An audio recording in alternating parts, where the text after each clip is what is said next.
now. If you don't like to be recorded, you can turn your face off just by simply using the camera mute button, but we would love to see your pretty face either way. So Dave Eisen, you happen to be the guy in the top left corner. So would you please introduce yourself to the group?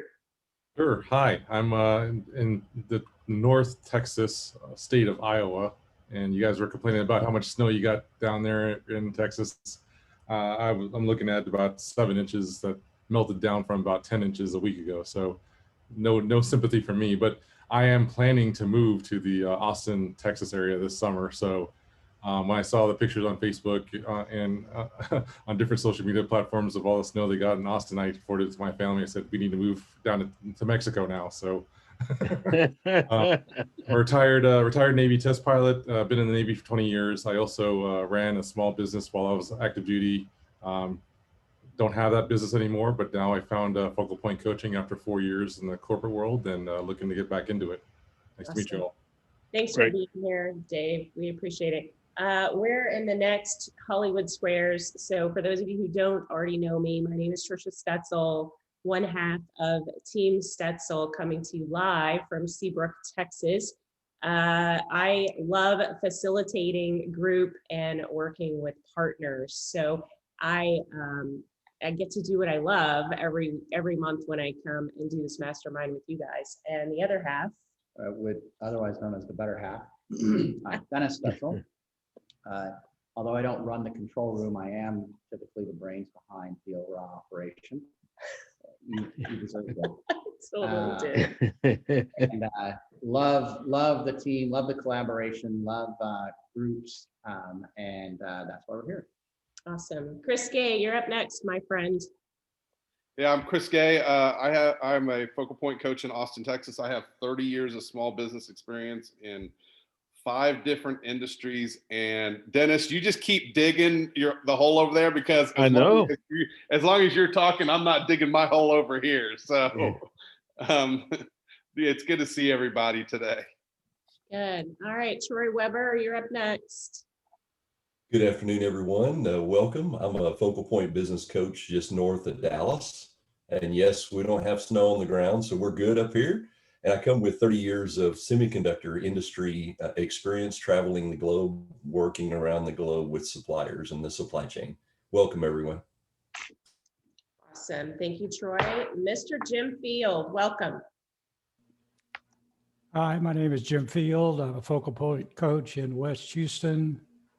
Over the course of my career, most of the places I've worked are either South Texas, Venezuela, the Sahara Desert, the Middle East. We didn't really get very much snow, so I'm not really a snow person. And when I lived north, that was in London, England, and they don't get much snow there either. So I've missed out pretty much on the whole snow thing. Good. That's a good thing, Jim. We don't like snow here. Just keep it away. All right, Kathy Cortez, you're next in my Hollywood Squares. Good afternoon, everybody. Can you hear me? Yes. My apologies for any background noise. I am sitting outside of a wonderful cafe called The Toasted Yolk because we had a ribbon cutting this morning. Highly recommend. I am the owner and area director of Acticare Responsive In-Home Care of Galveston, and we provide non-medical in-home care to anyone with cognitive or mobility issues. Thank you, Kathy, for being here. Austin Tennett. Good afternoon, everyone. Austin Tennett, Focal Point coach as well. So I finally figured out what is the benefit of a 30-plus year corporate career. It's an excellent preparation for being a business coach. Figured it out. So again, like my colleagues here, work primarily with small, medium-sized businesses, helping them on the leadership challenges and growth issues. And in my spare time, I work with one of the local community colleges in their entrepreneurial initiatives program. In fact, our work at HCC, we've done such a good job in the last year. We were ranked the #1 community college system out of 500 in terms of entrepreneurial education. So we've been glowing for the last 3 months. So excited about that. Thank you very much. That's and awesome. Ms. Cortez, We got to connect up. I got somebody I want you to meet, please.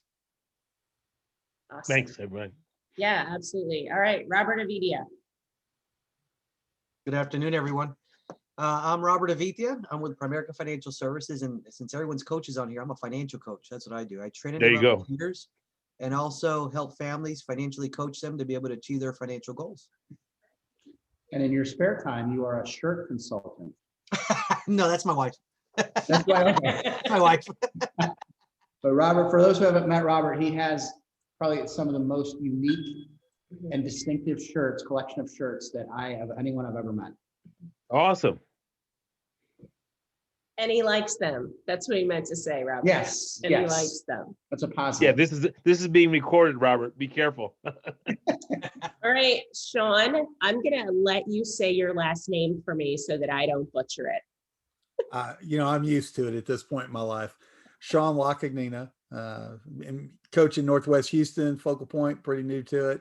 My whole career has been about helping people achieve their goals, mainly in the sales, marketing, advertising, promotional part of the world. Looking forward to learning from all of you. Glad to be here. Awesome. Thank you, Sean. All right, so at this point, I think Dennis has a topic. We're just gonna throw it out there. And I think one of the reasons why we're headed down this path is just conversations that we've been having with people since late December, early January. A lot of people struggling with setting goals for 2021 based on their experiences in 2020. So I'll let you take it from there. Yep. So as you kick off the year, right, you do start talking about goals and objectives and where you're headed and where you want to be at the end of the year. But what you really want to do is create clarity and focus and a sense of urgency. Like what is so compelling that, around my business or around a particular goal that it's absolutely going to get you there without doubt, right?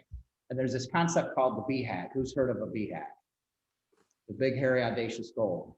So there's a book. The concept was introduced by Jim Collins. The book is Built to Last, and there have been other books. But what the BHAG is, it's intended to be almost an unrealistic, big, hairy, audacious goal. Something that, seems unachievable. And I think, given this past year of 2020 and going into 2021, there's a ton of uncertainty. We don't know what's going to happen next. But what's going to get you, what type of goal, or the BHAG, is that going to get you past that obvious stopping point, that obvious roadblock, or that thing that you look at and say, well, I guess I'm stalled, right? And the question you have to ask yourself, yeah, I know I can't, but if I could, how would I do it? And that's what a BHAG really drives people to do, right? What's big, what's hairy, what's audacious, what's almost unrealistic, what's almost unachievable. And I think one of the reasons that I thought that would be a good topic for today is not only because it's the start of the year and there's uncertainty, but one of my clients, Innovative Alternatives, they started out last year trying to decide whether or not they were going to close their doors, trying to decide where they should cut back. And they moved forward there, and they achieved more success. They opened up a new location. They've actually grown. And so they're at 114%. So they're a mental health and counseling organization. And they went from trying to survive, and this is their BHAG. The BHAG is, after telehealth, after they implemented telehealth, after they sent people home, after they realized that they could grow in this environment, and they're a local Seabrook kind of community mental health and counseling service. Their BHAG is, we want to be the Amazon of mental health. And think about that, right? That for you and for them and their employees and their suppliers and their partners and everyone they do business with, even their clients, we want to be the Amazon of mental health. Well, boy, it sure doesn't take a whole lot of effort for people to make decisions around that, for people to take action, right? We want to be the Amazon of mental health. If some roadblock pops in front of them, they're going to figure out how to get around it because it's a huge goal. They're not going to let a supplier going out of business get in their way. They're going to find a new supplier. They're not going to let a network issue or an IT issue get in their way. They got to power through it because they're going to be the Amazon of mental health.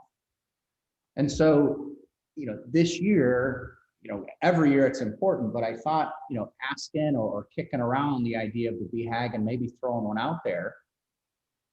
How do you rally around it? How do you make that, what is a BHAG? What's so compelling and so clear and so focused that your team, your suppliers, your clients can rally around it and clearly understand where you're headed and therefore can help you get there. And they're going to hold you accountable, either directly accountable or just accountable in the sense that they want you to do that too, right? So that's my launching of the story, my launching of the BHAG, but that's not what this is about. It's about all of us contributing and moving it forward. So any BHAGs to share, Dennis, a clarification question. So how did your client do after they sort of shared this BHAG with their ecosystem? Well, they're moving it forward. So they're expanding the infrastructure in order to facilitate a broader set of telehealth offerings. They're expanding their region. So they've always talked about going to San Antonio. They expanded to Santa Fe. So they're in expansion mode, but it's all through telehealth. It's not, there was a facility open. Yep. So they're laying the framework. Awesome. So go ahead.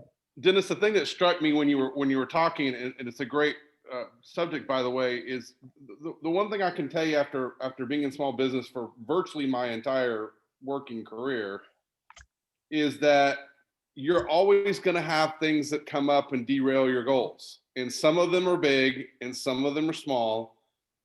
And some of them are going to have ripple effects through your industry. And some of them are going to affect only your business. But the reality is, it goes back to what my dad used to tell me all the time when I was a kid. He said, son, the players change. The game remains the same. And the game is to make money.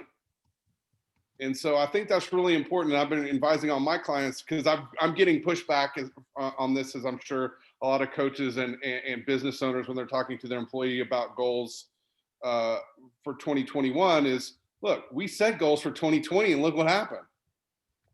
Why should we bother setting goals for 2021 when we don't know what's going to happen?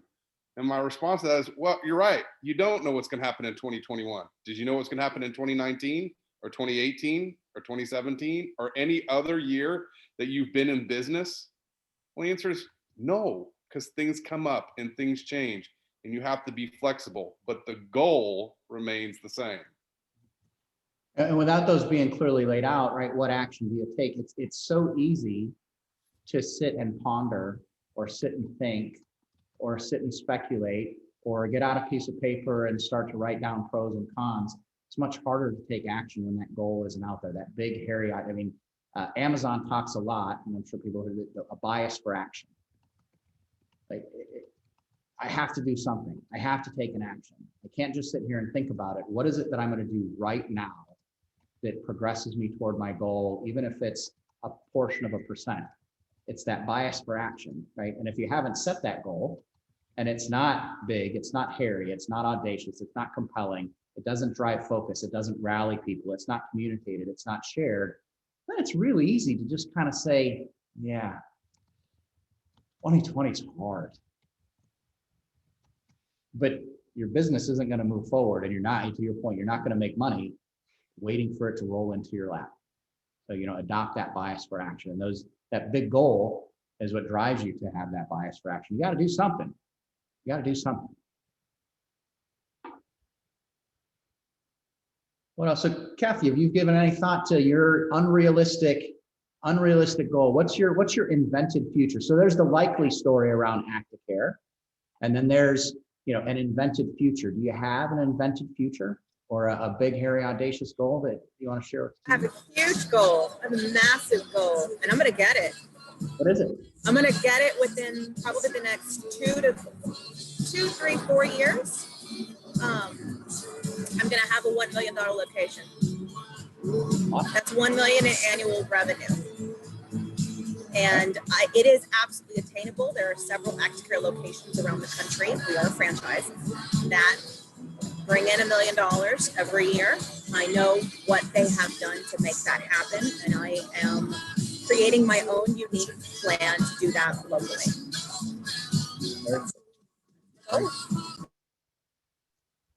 Oh, the music went away, Kathy. Yeah, I know you like the cool kid in the class. I love it. So can I ask you, I love your big, hairy, audacious goal. I think that's amazing. And that's 3 to 4 years out, right? Your invented future. What are you going to do this year in 2021 as part of that invented future? So what's your big, hairy, audacious goal for 2021? Let's see. I could give it to you let me give it to you in terms you could probably understand, because if I tell you like I want to book X amount of hours, it's probably not going to mean a lot to you guys, but it looks about 10 to 20 clients, I think, is where I really want to finish the year as close to 20 clients as I can. But to me, that's an hour amount in my head, because I know how much they book on average, but that is my hope to kind of, and this is knowing that we're going to gain, lose along the way. But that is my hope to kind of hit around those numbers. I haven't exactly worked backwards perfectly, because I was real ambitious for 2020 and it kind of didn't turn out the way I wanted to. So now I've learned things and I'm going back to the vision board, back to the drawing board. And I'm kind of saying, okay, now that I know how this year went, how am I going to use that for the next one? Would it be okay if I challenged you a little, Kathy? Why not 25? I mean, I'm good with that. I mean, why not 30? Right? What's keeping you from hitting? Like, what kind of help would you need? So I have already started the blueprints for the help that I will need, Dennis. I'm glad you brought that up. So I know that a certain capacity, I'm going to need to bring in people to split my role with, because right now I am, owner and office operator. I'm not a person like in the home, but I am admin, I am recruiter, I am marketer, everything that you could do, client management, I'm doing everything. So I know in my mind the first person I'm going to hire is going to be a recruiter. Can't wait. But because I hate going through resumes, but I know, and I have, it's interesting. So I go through my day, and as I do something, I look at it and I go, who would be doing this if it wasn't me? And I have paper on my desk set out with all the job roles. And so I write a bullet point: payroll, that goes into this person. Invoicing, that goes into this person. So that I know when I have that job description complete, how I'm going to train them. And then for every item, I'm coming up with like an SOP. So I'm working on it. So I know kind of where I'm going, but I'm still getting that finalized. So thank you for calling me out, Dennis. Still getting that finalized, still getting that blueprint written out perfectly. But yeah, I mean, why not aim for the highest thing possible? It's just a matter of knowing that I am gonna need help doing this. I can't say, oh yeah, I'm gonna get 30 by the end of the year. No, I'm gonna have to have a client care manager. I'm gonna have to have staff manager. I'm gonna have to have these people in place, and knowing that I have to find them, recruit them, and then train them to understand my company culture. It's very important to me. I know that's gonna take some time. I can't just throw them out there and say, all right, take care of it. Yeah. So big goals, but I have to be patient because I have to be diligent. Good. Hey, Kathy, at $1 million, how many clients will that be?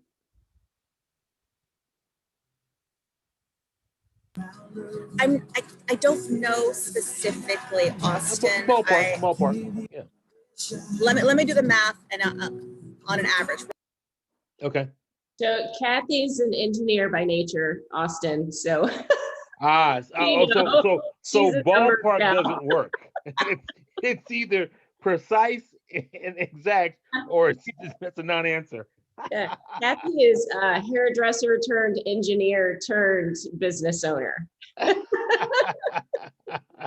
So while Kathy, while you do the spreadsheet jockeying and all the precision algorithms, I'm curious because Robert, I know that you have a team, you have a business, and you have clients, all of which I believe you help set goals and hold people accountable to their goals. I'm curious to get your perspective, and even if you want to share your BHAG, because I know you're kind of living this from multiple different angles. Oh, you went on video. We lost Robert. Did we lose you, Robert? There he is.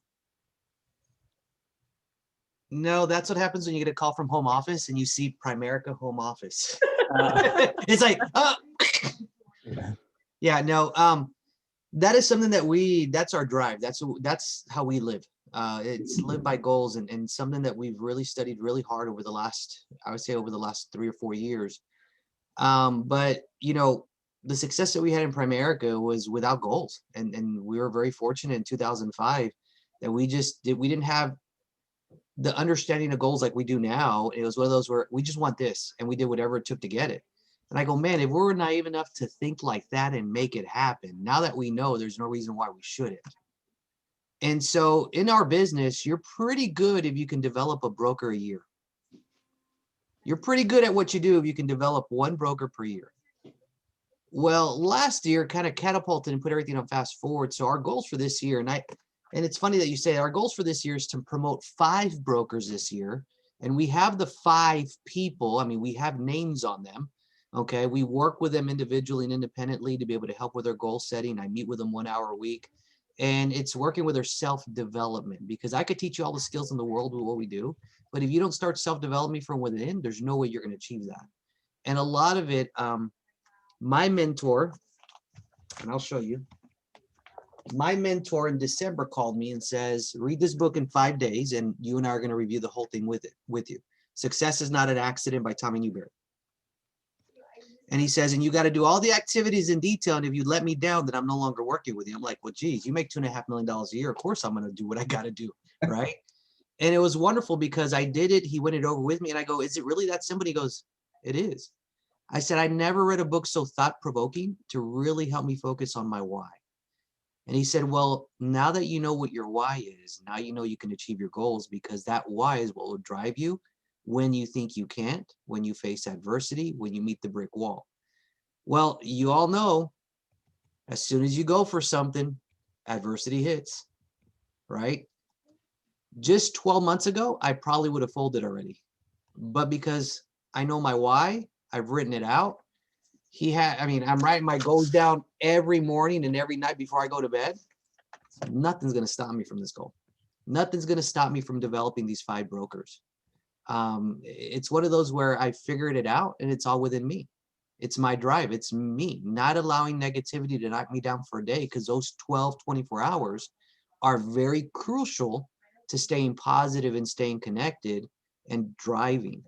And I realized that it's just one of those where I figured myself out to be able to have a bounce back like that versus taking days and sometimes weeks to bounce back. And so it's about condensing those timeframes at that point, and you're just developing, and always keeping the focus on someone else and quit focusing on you. And so we will develop 5 brokers this year, and we will see the compound of that in 2022 and see 15 brokers come from that next year. That is the goal. We promote 5, they all develop 3. And then you have that distribution that we're looking for to be able to go do what we do. But Kathy, like you said, you can't just throw them in there. You got to teach them your culture. You got to teach them your culture. And if you don't have one, you don't have a system, you don't have a culture, you're going to miss out on an opportunity, because some great people are going to come by your life and you're going to be like, what just happened? Exactly. What just happened? But that is our goal for this year. That's how we've broken them down. That's how we're focused on them like crazy. And that's how they've decided to get me to focus on what I need to do and get through those barriers that are going to hit, because adversity, it's inevitable, but it's getting through it, getting through that brick wall, overcoming that fear, overcoming the adversity, overcoming whatever tells you you can't. You go, no, yes, I can, watch, because that's all it is. Everything's possible. You just got to believe it here first. So what you said was it generated a thought or a memory, and I'd like you to talk to this. So your client, Robert talked about his why, and you have a client whose goal doesn't necessarily have anything to do with the business necessarily, but it drives the success of the business. Do you want to share that? I think that's Sure. pretty cool. Yeah. So I can share that. And it's interesting, you know, when you finally dig into, when you start with why, and Kathy and Robert, you know, that's one of the things that I love to dig into. In the beginning, it's about building the business. It's about the money. But if you dig and dig and dig and dig, you really figure out what is the why behind what you're doing today. Why do you do what you do? And what I found from my client is that she actually had a vision. And that vision was to take all of her employees and her employees' spouses on a cruise. That's her vision. Her vision for her business is to be successful enough that she can take all of her employees and their spouses on a cruise. So she put that on her vision board. I got goosebumps. She put that on her vision board, and that is what she works towards every single day, even down to the detail. It's always about building the business so that she can take her employees and their spouses on a cruise. It doesn't have anything to do with the money. Yes, the money plays, right? But it has everything to do with the way that would make her feel. And it's a memory for her. She said she worked for a gentleman one time that did this for his company, and she wanted to build the exact same culture in her company. And that's what she's doing. And by the way, between 2019 and 2020, she's up 140%. 140% in a year that a lot of people suffered. And that's pretty cool. But it's because she's working towards that vision. That's what's on her vision board. Yeah, that big, hairy, audacious goal really didn't have so much to do with increasing revenue. That big, hairy, audacious goal was, I'm going to take everyone in this place and their spouse on a vacation, and I'm going to pay for it, which then drives all the objectives and all the strategies and all the plans and all the actions that make that happen, that make that Now, possible. My why had nothing to do with my business either. The business is just the vehicle to get me to my destination. And I won't read it to you, but I did have to write out, he said, what is your why? And then he says, what are your 3 years? What are your 5 years goals? And my why, I didn't even know it was there, was in 2017 when my wife had her stroke. I didn't realize how short life was. At that point, you realize that. You go, because she almost died. I mean, they even told her 97% of the people get this kind of stroke, they die. You're lucky to be alive. And so it was at that point that I knew something hit. I just didn't know what it was, and I couldn't figure it out. And with time I did, but my why has everything to do to be able to take her wherever she wants, whenever she wants, and be able to experience the things that she sees and that she has only heard of and say, I've been there. And so my mentor made her, and it's crazy because I looked, I go, the heck are you thinking? So for the next 5 years, she's planned 3 trips a year, and every trip, we have to do 10 things while on that trip. And the minimum cost on all these trips is like 30 grand. And I'm like, I said, okay, well then I know why I got to do this. And so that right there, when I get down or I feel adversity, I read that letter and I look at her, what she put together, and I tell you, you feel no pain. You go, no, let's go. Because that why it can't be your business. Your business is just a vehicle to get you to your why. Your why has to be so much bigger, and it has to include so many other people. Because if it doesn't, you'll give up on yourself in a heartbeat. That's the mindset that you wake up with every single morning that creates that bias for action. Right? Can't let this 8-hour day go by without progressing toward that ultimate goal.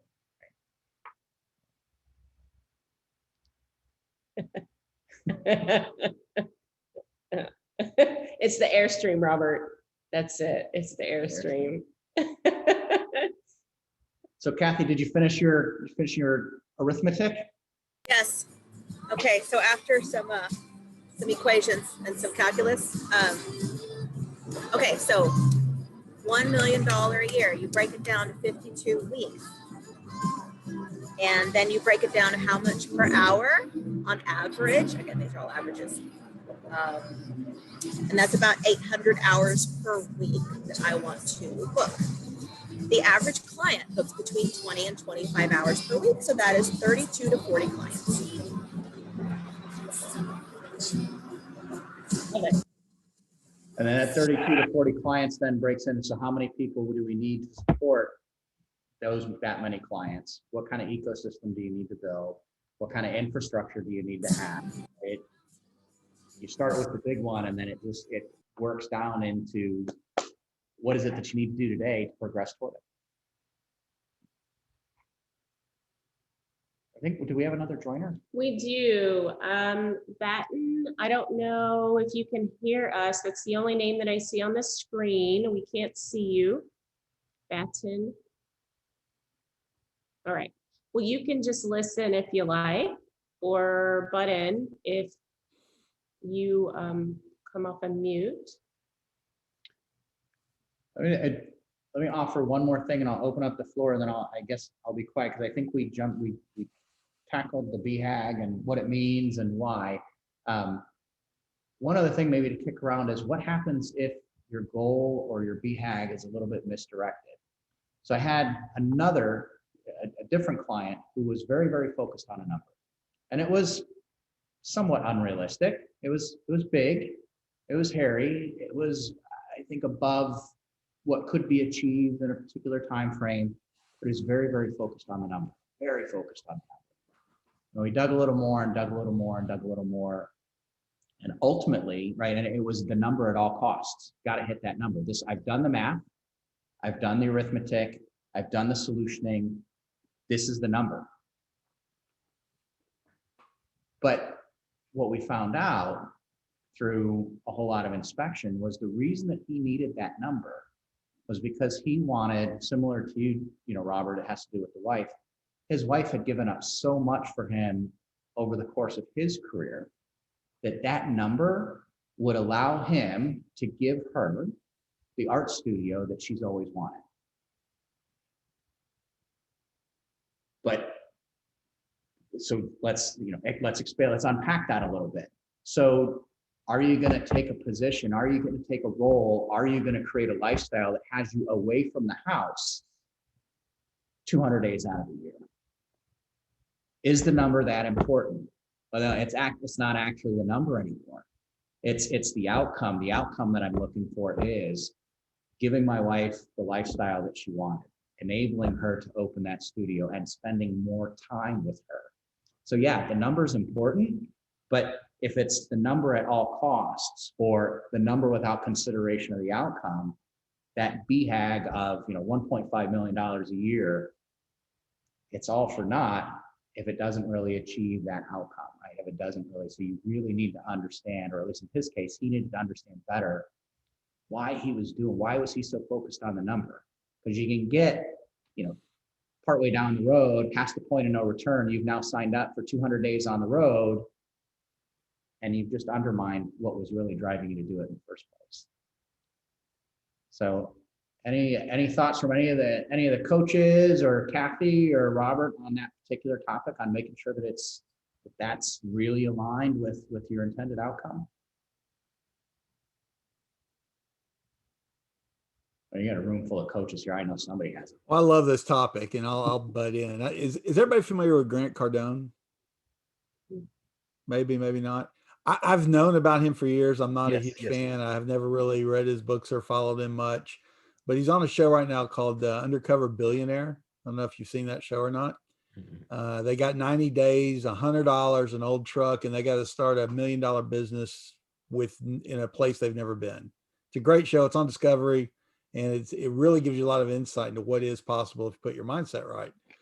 Anyways, being in the show, it's the second episode was this past Wednesday. And so I've been kind of following him and figuring him out, or trying to figure him out.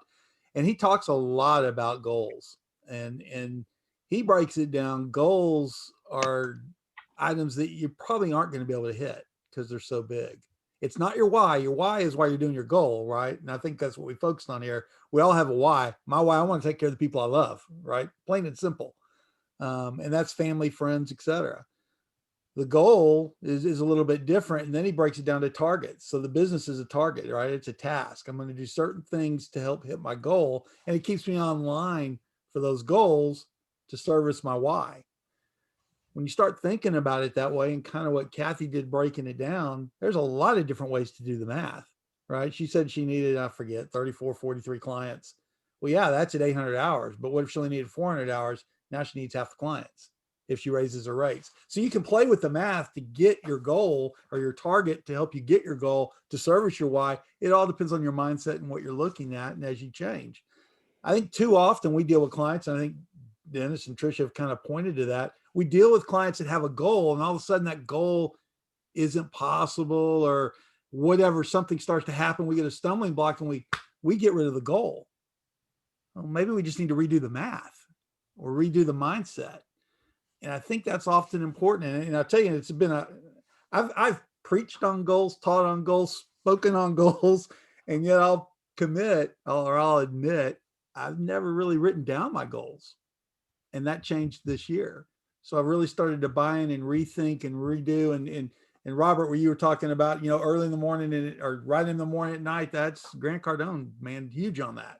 That's what he does every day. Here's my goals. Here's my targets, morning and night. So he always goes back to, why am I doing what I'm doing? And I think that's what we're really kind of focused on in this conversation, which I think is so important. If we understand our why, we know what goals we need to service that why. What are the targets that we have to hit to get us there? And those targets, we're heading that way. Maybe the tactic is going to change, right? We're going to have five new people in our organization, Robert, but maybe I got 3 that are doing really good. I'm going to add 2 more or 4 more.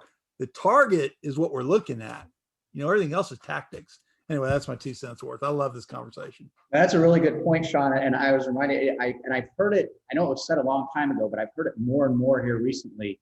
It's a quote from Mike Tyson, right? It says, everyone has a plan until they get punched in the face.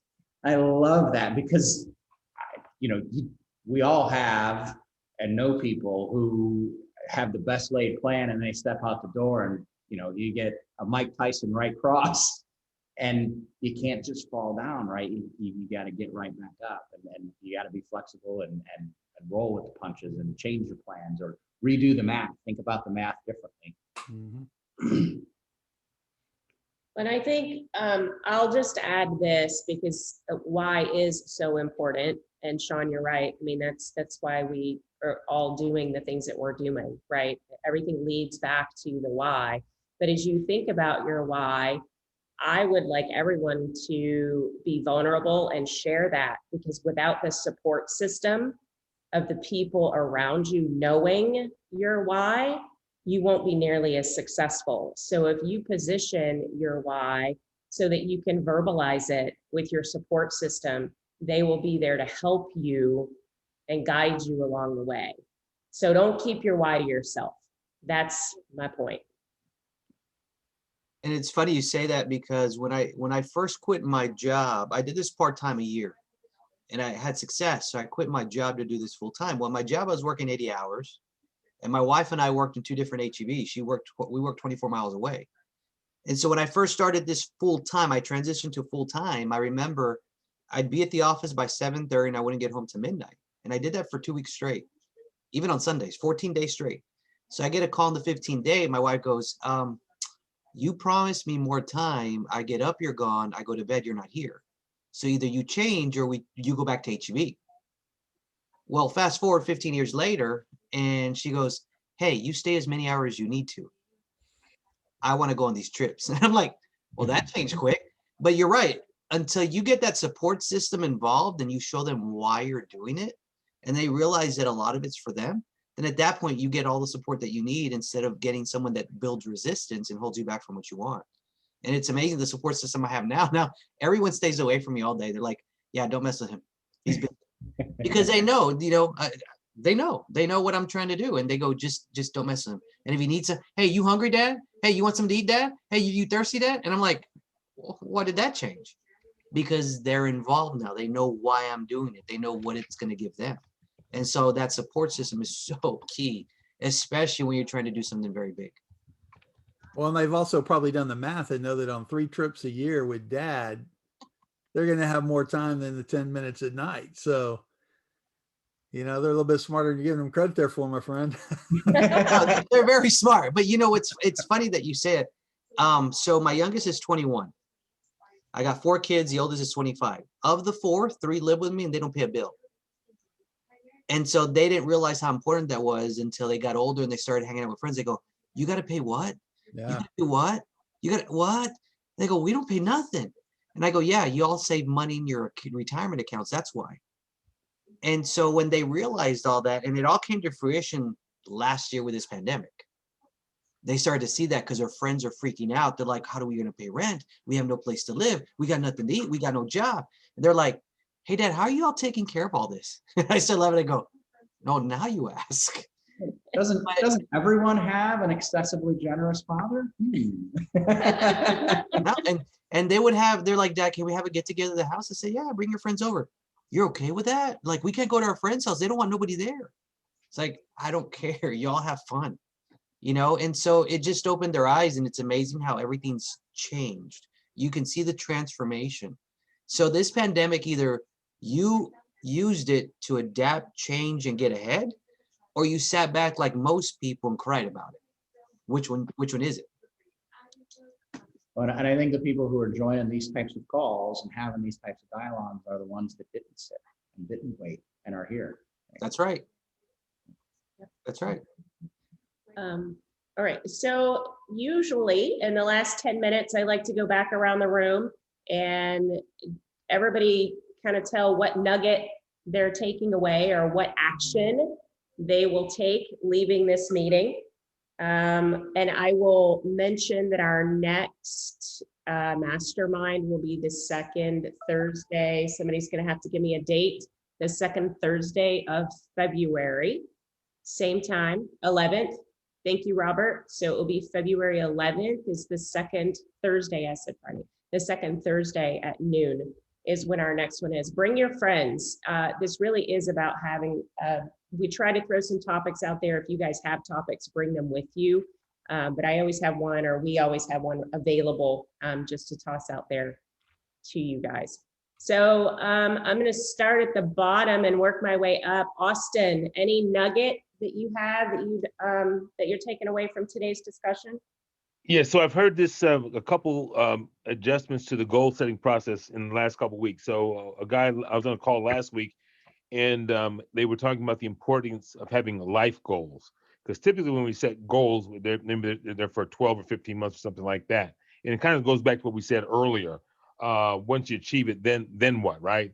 But if you're on a lifelong journey towards something more compelling, more energizing, so on and so forth. So my action is going to work on a handful of life goals in the between now and the next meeting, and then I'm going to reread Jim Collins' book because I felt exposed that I don't have any BHAGs in my current list of goals. So thank you for the session today. Awesome. Thanks, Austin.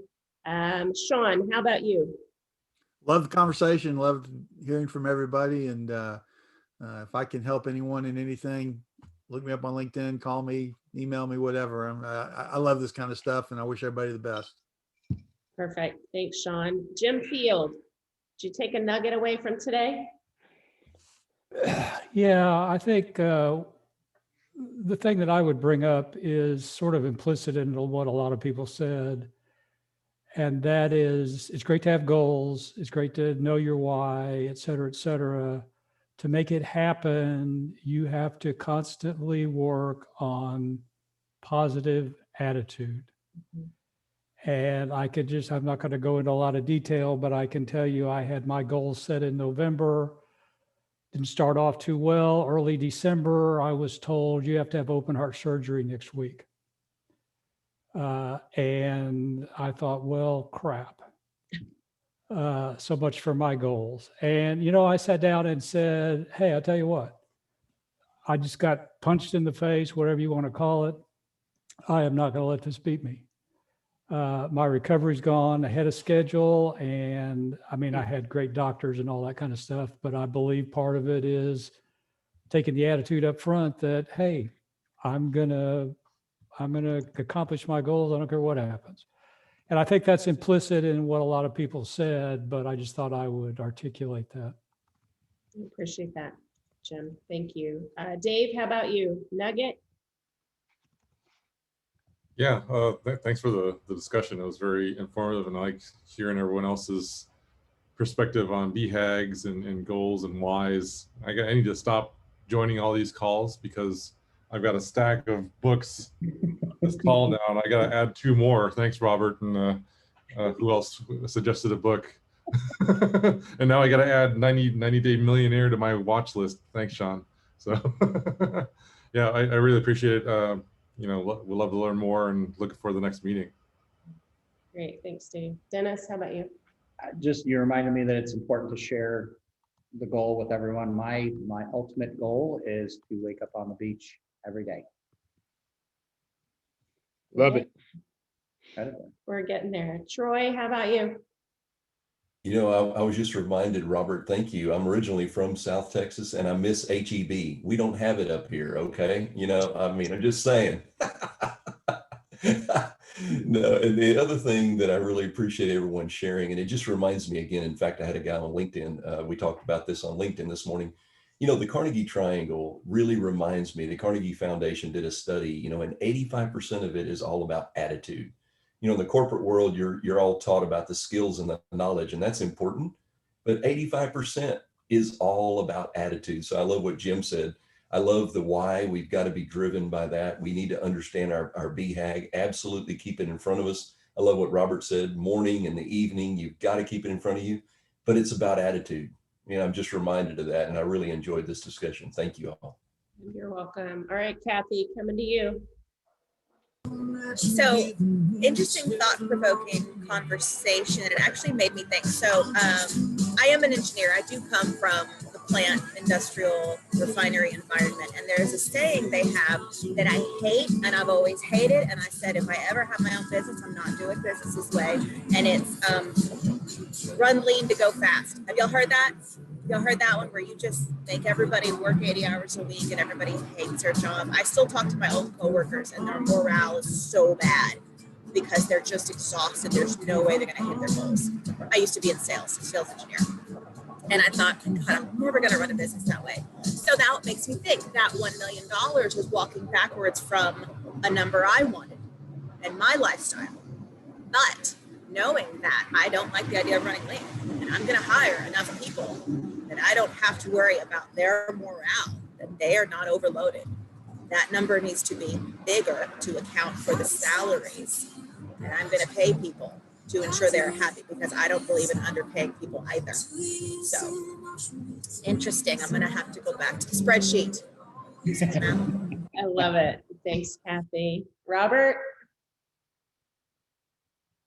It's always refreshing to know that when you're learning new things, that other people are in line with it because of the fact that you're going the right direction. For so many people, it's amazing. I meet with a lot of people and they just don't believe in goals. They don't believe in targets. They don't believe in business plans. They don't believe in structure. And then you meet people that are successful and they all believe in the same things you do. And you're going, okay, I'm headed the right direction. Let me get rid of you, but I'm gonna go with you guys because you're. And so when you meet with a group of people like you guys, it's so refreshing to know that you're on the right track and doing the right things to get what you want. Because there's so much more negative than there is positive in the world today. And so that's the reason why there's a lot less successful people than there are successful, right? But it's just refreshing. It's inspiring. It feels good. It gives you confidence. And 90% of winning is about always being dadgum excited. Okay, that's just it, being excited. So yeah. Yeah, and I've said it before and probably here, the things that we think about and practice the most become our reality, right? And Brian Tracy says it best when he talks about that. And it really is about having those things in front of us and thinking about the things that we want the most and what is our why, and choosing our support system. And you're right, Robert, sometimes we have to fire those people in our lives that don't share the same values as us. And that's okay too, right? You can still be friends, but it doesn't mean you have to hang around with them for hours and hours, right? What is it? The 5 people we hang around with the most? Become the average. You become the average of. I want to hang around with you guys. And I think this is special. I'm glad that you all came here. The thing that I'm going to take away from this is I had a conversation. I was connected with somebody. Thank you, Troy, for connecting me to Jeff Leverton. He runs something in his area called Leaders Are Readers. And I want to start that group because I want to engage with people who, let's go read a book together and talk about it. and really grow our businesses and our success as humans together. And that's one of the things I'm taking away from here. That's my BHAG, if you will, is to go start that group. So you guys have an amazing afternoon. Thank you for joining. We will see you next month. Please invite all of the people that you think could benefit from this mastermind, and we'll see you on February 11th. Thanks for putting this together, Trish and Dennis. Take This is care. great. Thanks, everyone. Great job, Tricia. Thank you all. Thank you. Thank you.